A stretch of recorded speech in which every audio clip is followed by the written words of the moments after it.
Hi everyone, this is Shiny, Assistant Professor, Emmanuel Arasa, College of Pharmacy. In this presentation, I am going to discuss about the cardiovascular system. This cardiovascular system and structure and function of the heart. Here are the 5 interesting facts about the heart. First one, each day your heart beats 1 lakh times. Each minute your heart pumps 1.5 gallons of blood. Heart disease is the first cause of death. Example, myocardial infarction, congestive heart failure. The largest heart ever recorded belonged to a grey whale. Next, the functions of heart. It pumps the oxygenated and nutrient-rich blood to the body throughout blood vessels. It pumps the oxygenated and nutrient-rich blood to the body through blood vessels. It pumps deoxygenated blood containing waste to the lungs where gas exchange to the outside environment occurs.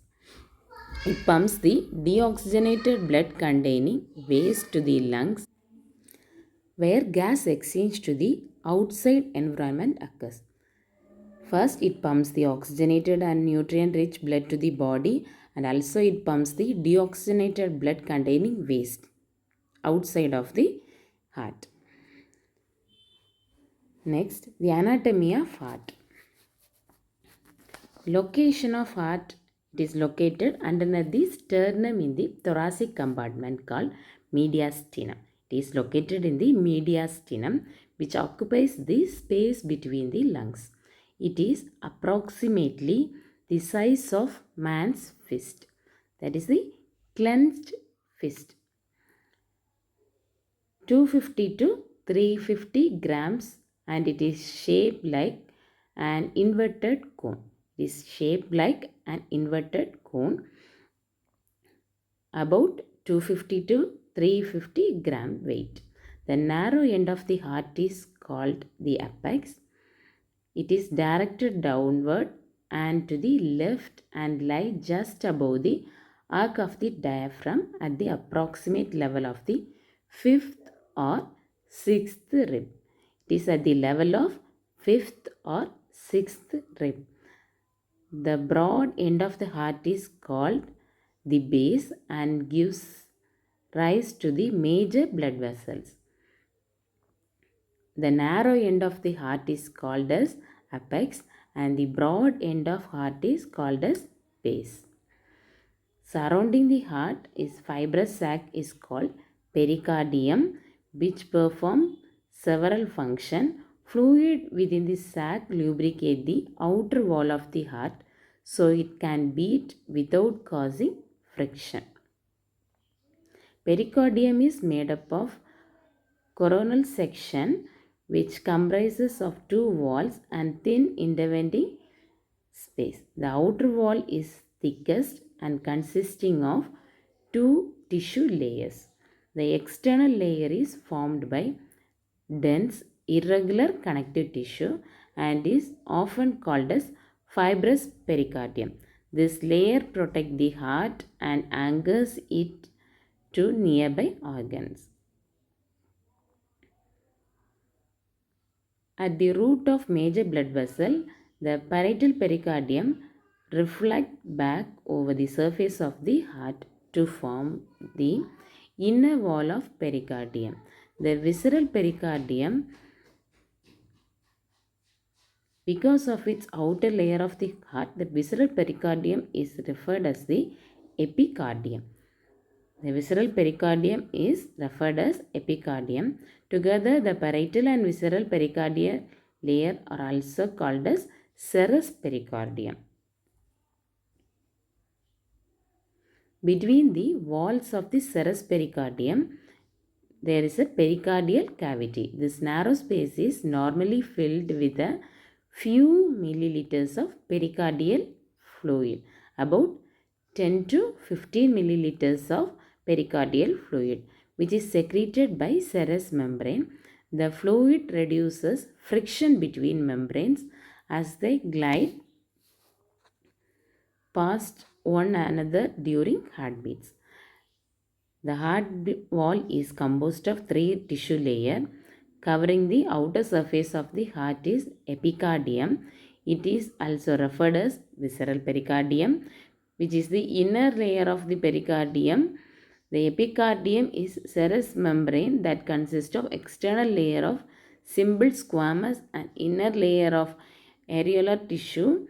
The squamous cells secrete lubricating fluids into the pericardial cavity. The thick middle layer of heart wall is called as myocardium. It consists of numerous layers of heart muscle fiber that wraps around the heart wall. Contraction of myocardium pumps blood out of the heart into the aorta and pulmonary trunk arteries. This layer also covers the heart walls and tendons, and it is continuous with the endocardium that lines the major blood vessel that attack to the heart. So three layers of hearts are epicardium, myocardium and endocardium. Epicardium, myocardium and endocardium. So an average heart is about the size of the person's clenched fist. Its size varies depending on the age, size and condition of heart. It located under the rib cage mediastinum between the lungs. Next, chambers of heart. The heart is made up of four chambers. The superior chamber consists of right atrium and left atrium, which lie primarily on the posterior side of the heart. Extending anteriorly from each thin-walled atrium is a small ear-shaped appendage called auricle that expand the volume of the chamber. Blood drains into the atria and pulmonary and systemic circulatory system composing of lower chambers of the right ventricle and left ventricle. Therefore, the heart has four chambers that are right atrium, right ventricle and left ventricle. In this diagram, it is shown that right atrium is present in the superior part and right ventricle is present below the right atrium, and next is left atrium is present in the superior part of the heart and below that left ventricle is present. Next, the parts of the heart, which includes atria, septum, ventricle. Atria, the upper two chambers of the heart is atrium. It receive and collect the blood. Next, ventricle, the lower two chambers of the heart, it pump blood out of the heart. Okay. And the next muscle that divides the heart into right and left halves is called as septum. So in this image, it's shown that the muscle that divides the heart into right and left halves is known as septum. Next, walls. There are four heart walls. First one is tricuspid wall. Second one is pulmonary semilunar wall. Third one is mitral wall. And fourth one is aortic wall. Mitral valve is otherwise known as bicuspid wall and aortic valve is otherwise known as semilunar wall. The purpose of these valves are to prevent backflow of blood. Preventing the backflow of blood and keep blood flowing in one direction. Tricuspid valve is prevent the backflow of blood from the right ventricle to the right atrium. Herewise, it prevent the backflow of blood from the ventricle to atria. Okay. Next. Here it is shown that tricuspid valve is present in the right atrium. Okay. Between the right atrium and right ventricle, the tricuspid valve is present and the pulmonary valve is present in the right ventricle to the pulmonary artery, and the mitral valve or bicuspid valve is present between the left atrium and the left ventricle, and the Aortic valve is present in the aorta.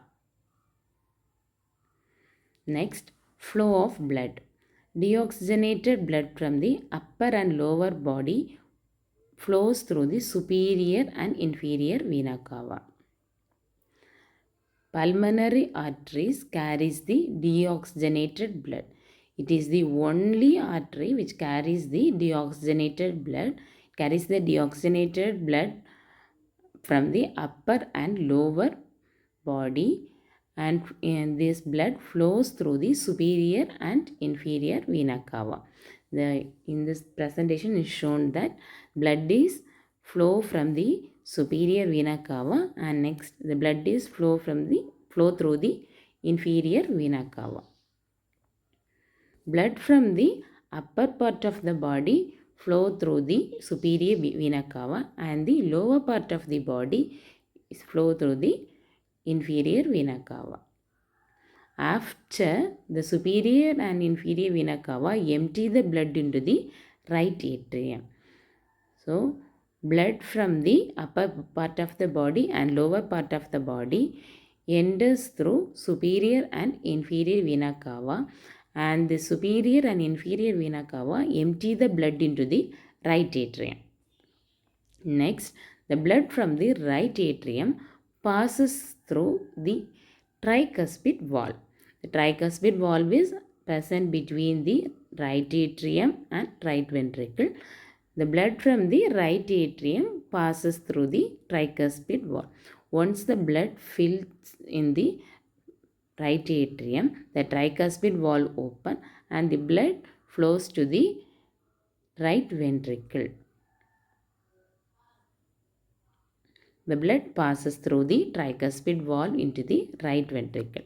In this image, it's shown that from the superior vena cava and inferior vena cava, blood flows to the right atrium. Once the right atrium fills, the blood flows to the right ventricle after the tricuspid valve opens.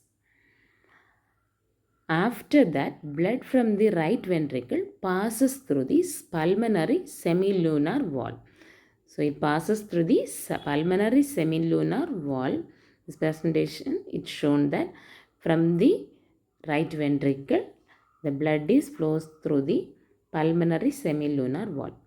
Next, the blood flows through the pulmonary semilunar valve into the right and left pulmonary arteries. The image shows that right and left pulmonary arteries. This carries the blood to the right lung and left lung. The pulmonary arteries take blood into the lungs for gas exchange. Now, lungs has alveoli and lung capillaries. From these lung capillaries, blood pick up oxygen and transfer carbon dioxide to the lungs for exhalation. From the alveoli to the lungs. From the alveoli to the blood. From the alveoli, blood carries the oxygen, and from the blood, the alveoli carries the carbon dioxide. There the exchange of gases takes place. Blood becomes oxygenated. This image, it's shown that from the right lung and left lung, the oxygen is taken from the lungs and carbon dioxide is exchanged to the lungs back. Next, right and left pulmonary veins bring the blood back to the heart. Right and left pulmonary veins.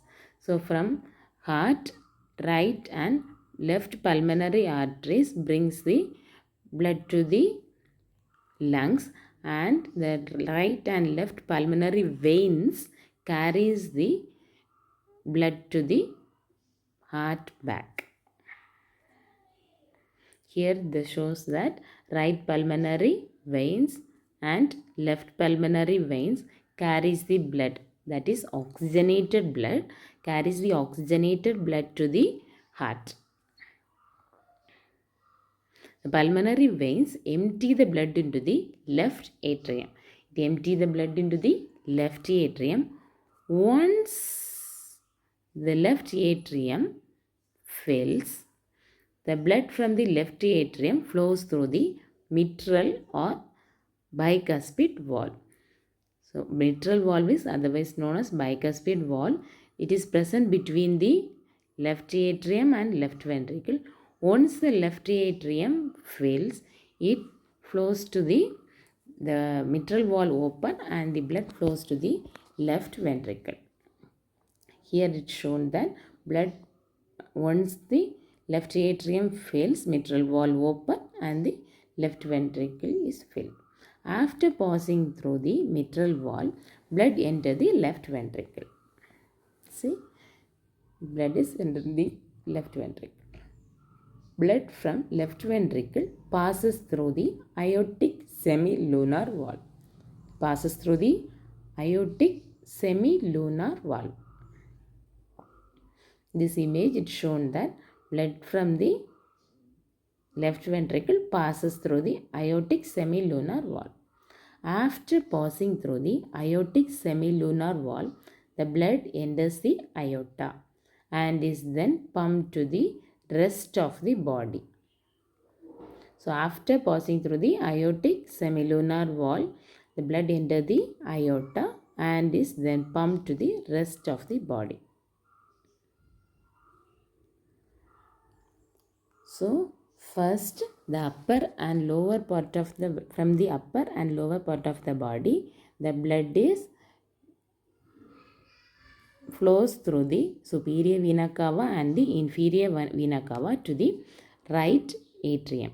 Once the right atrium fills, the tricuspid valve open and the blood flows to the right ventricle. After that, right ventricle fills, the blood is flows to the semilunar valve, to the pulmonary arteries. The pulmonary arteries carries the deoxygenated blood to the lungs. After that gaseous exchange, the pulmonary veins carries the oxygenated blood to the heart. It enters into the heart by left atrium. After it fills in the left atrium, the bicuspid valve open, that is mitral valve gets open, the blood flows to the ventricle. After the ventricle fills, the blood flows to the aorta through the aortic valve and then it pumps to the rest of the body. This is the physiology of heart, circulation of heart. Next, circulation, pulmonary circulation.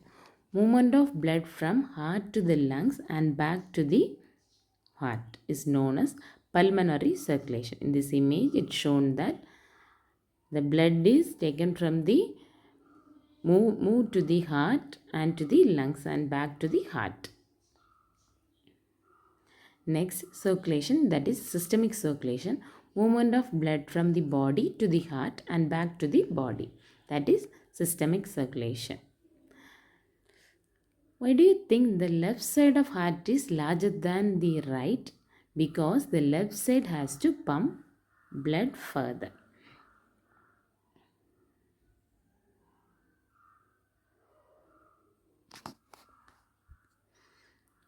Next, the conductive system of heart and the cardiac cycle. Here we are going to see the cardiac cycle. Cardiac cycle is the sequence of events that occur when the heart beats. The cycle has two main phases. One is systole and another one is diastole. Systole is the when the ventricle contract and diastole is the when the heart ventricle are relaxed. The blood enters the right atrium of the heart from the superior and inferior vena cava and flows across tricuspid valve into the right ventricle. From the right ventricle, it flows through the pulmonary artery, which is separated from ventricle by the pulmonary wall. After oxygenated in the lungs, blood returns to the heart via pulmonary veins that enter the left atrium. From the left atrium, blood flows across mitral valve and into the left ventricle. From the left ventricle, blood is ejected across aortic valve into the aorta.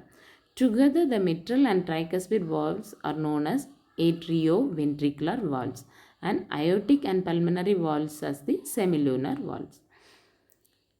From the mechanical point of view, the cardiac cycle is due to blood movement as a result of pressure difference within the chambers of the heart. So, blood movement as a result of pressure difference within the chamber of the heart. In order for blood to flow through the blood vessels or through the heart wall, there must be a force acting on blood. There must be a force acting on the blood. The force is provided by difference in blood pressure across the structure by contraction of the heart. Each heartbeat or cardiac cycle is divided into two phases of contraction and relaxation, stimulated by electrical impulses from the sinoatrial node. The time during which ventricular contraction occurs is called systole. The time between ventricular contraction during the ventricular filling occurs is called diastole.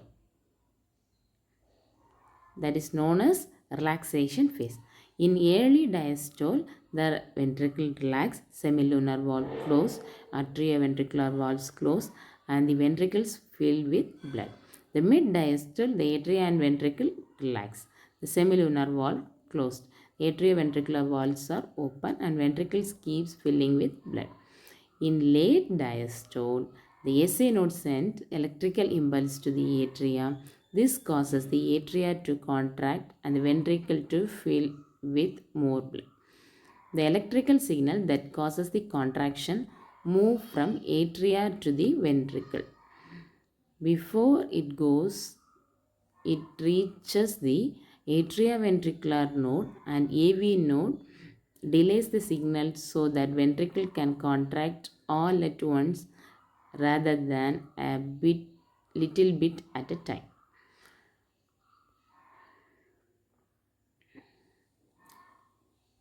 Prior to systole, the electrical signal passes from AV node down the AV bundle, also known as the bundle of His, to the Purkinje fiber. The fiber allows the fast spread of the electrical signal to all parts of the ventricle, and this electrical signal causes the ventricle to contract. Systole begins with the closure of the atrioventricular valves.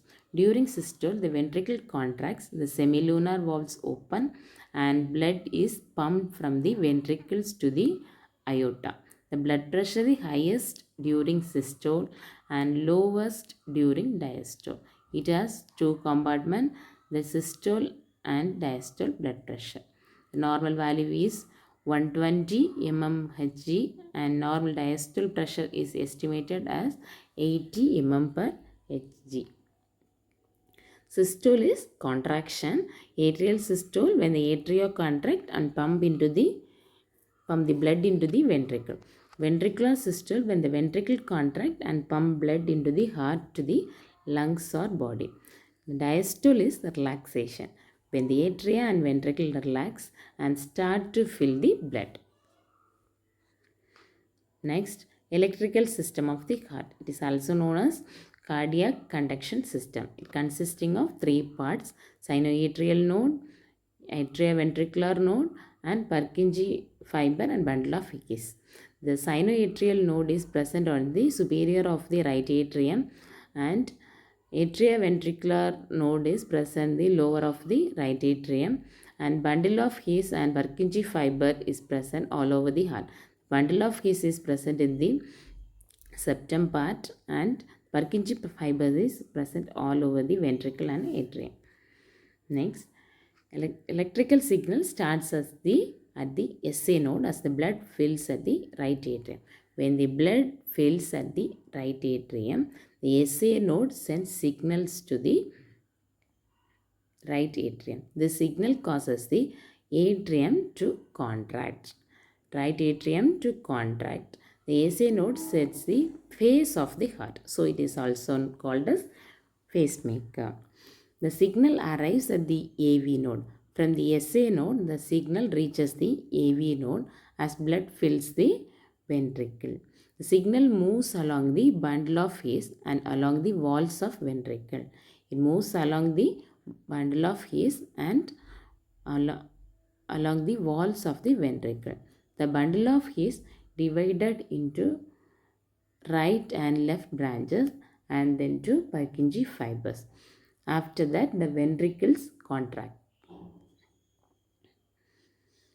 The signal passes and ventricle relax.